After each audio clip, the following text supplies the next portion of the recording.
हरे कृष्णा। दोस्तों, जिस प्रकार सरसों के दाने बिखर जाने के बाद समेटना सहज नहीं होता, कुछ दाने छूट ही जाते हैं, उसके बाद भी हम यदि अथक प्रयत्न से इनको समेटने में सक्षम हो जाते हैं तो बोरी का मुंह इस प्रकार जोर से बांधेंगे कि वह कभी न बिखर सके। इस तन रूपी बोरी में ठीक इसी प्रकार हमारी इंद्रियां कार्य करती हैं। अर्थात यदि हम अपनी इंद्रियों को वश में करके अच्छी आदतों में नहीं लगाते हैं तो यह बुरे आदतों या बुरे चीजों की तरफ चला जाता है, जिससे मन और बुद्धि दोनों दूषित हो जाते हैं और हम बुरे कर्म करने लगते हैं। तो दोस्तों, बुरे विचारों या आदतों से कैसे बचें और अपने अंदर अच्छी आदतें विचार कैसे लाएं, इसे अच्छी तरह से समझने के लिए एक कहानी तथा श्री कृष्ण द्वारा भगवत गीता में दिए गए उपदेश से जानेंगे। दोस्तों, कहानी शुरू करने से पहले यदि आप हमारे चैनल पर नए हैं तो हमारे चैनल को सब्सक्राइब कर दें और घंटी बजा दें। तो चलिए बढ़ते हैं कहानी की ओर। एक अमीर आदमी अपने बेटे की किसी बुरी आदत से बहुत परेशान था। वह जब भी बेटे से आदत छोड़ने के लिए कहता तो एक ही जवाब मिलता, अभी मैं इतना छोटा हूँ, धीरे धीरे ये आदत छोड़ दूंगा। पर वह कभी भी आदत छोड़ने का प्रयास नहीं करता। उन्हीं दिनों एक महात्मा गांव में पधारे हुए थे। जब उस आदमी को उनकी ख्याति के बारे में पता चला तो वह तुरंत उनके पास पहुंचा और अपनी समस्या बताने लगा।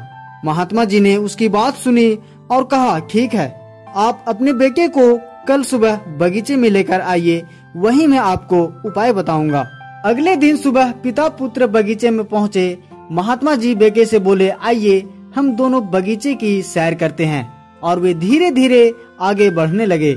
चलते चलते ही महात्मा जी अचानक रुके और एक छोटे से पौधे की तरफ इशारा करते हुए कहा, क्या तुम इस पौधे को उखाड़ सकते हो? तब उसने बोला, जी हाँ, इसमें कौन सी बड़ी बात है। और ऐसा कहते हुए बेटे ने आसानी से पौधे को उखाड़ दिया। फिर वे आगे बढ़ गए और थोड़ी देर बाद महात्मा जी ने थोड़े बड़े पौधे की तरफ इशारा करते हुए कहा, क्या तुम इसे भी उखाड़ सकते हो? बेटे को तो मानो इन सब में कितना मजा आ रहा हो। वह तुरंत पौधा उखाड़ने में लग गया। इस बार उसे थोड़ी मेहनत लगी, पर वह काफी प्रयत्न के बाद उसने इसे भी उखाड़ दिया। वे फिर आगे बढ़ गए और कुछ देर बाद पुनः महात्मा जी ने एक गुड़हल के पेड़ की तरफ इशारा करते हुए बेटे से इसे उखाड़ने के लिए कहा। बेटे ने पेड़ का तना पकड़ा और उसे जोर जोर से खींचने लगा, पर पेड़ तो हिलने का नाम भी नहीं ले रहा था। जब बहुत प्रयास करने के बाद भी पेड़ टस से मस नहीं हुआ तो बेटा बोला, अरे ये तो बहुत मजबूत है, इसे उखाड़ना असंभव है। महात्मा जी ने उसे प्यार से समझाते हुए कहा, बेटा, ठीक ऐसा ही बुरी आदतों के साथ होता है। जब वे नई होती हैं तो उन्हें छोड़ना आसान है, पर वे जैसे जैसे पुरानी होती जाती हैं इन्हें छोड़ना मुश्किल होता जाता है। महात्मा की बातें अब उसे पूरी तरह समझ आ गई थी और उसने तुरंत निश्चय किया कि अब मैं अपनी बुरी आदतें छोड़ दूंगा। दोस्तों, हमारे जीवन में भी यदि कोई बुरी आदतें हो तो उसे तुरंत छोड़ने का प्रयास करने चाहिए, ताकि वे हम पर हावी न हो और छोड़ने में मुश्किल हो। दोस्तों, भगवत गीता के 3 अध्याय के 36वें श्लोक में अर्जुन श्री कृष्ण से प्रश्न करते हैं कि हे कृष्ण, मनुष्य ना चाहते हुए भी पाप कर्मों को करने के लिए प्रेरित क्यों होता है? ऐसा लगता है कि उसे बलपूर्वक उनमें लगाया जा रहा हो। तब श्री कृष्ण 37वें श्लोक में इसका उत्तर देते हैं कि हे अर्जुन, इसका कारण रजोगुण के संपर्क से उत्पन्न काम है, जो बाद में क्रोध का रूप धारण करता है और जो इस संसार का सर्वभक्षी पापी शत्रु है।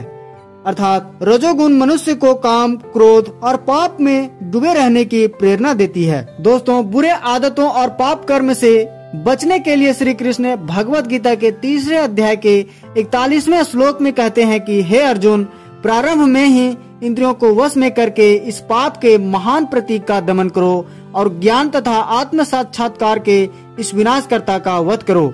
अर्थात हमें प्रारंभ से ही अपने इंद्रियों को वश में कर लेना चाहिए, ताकि काम, क्रोध, पाप जैसे शत्रु हम पर हावी न हो।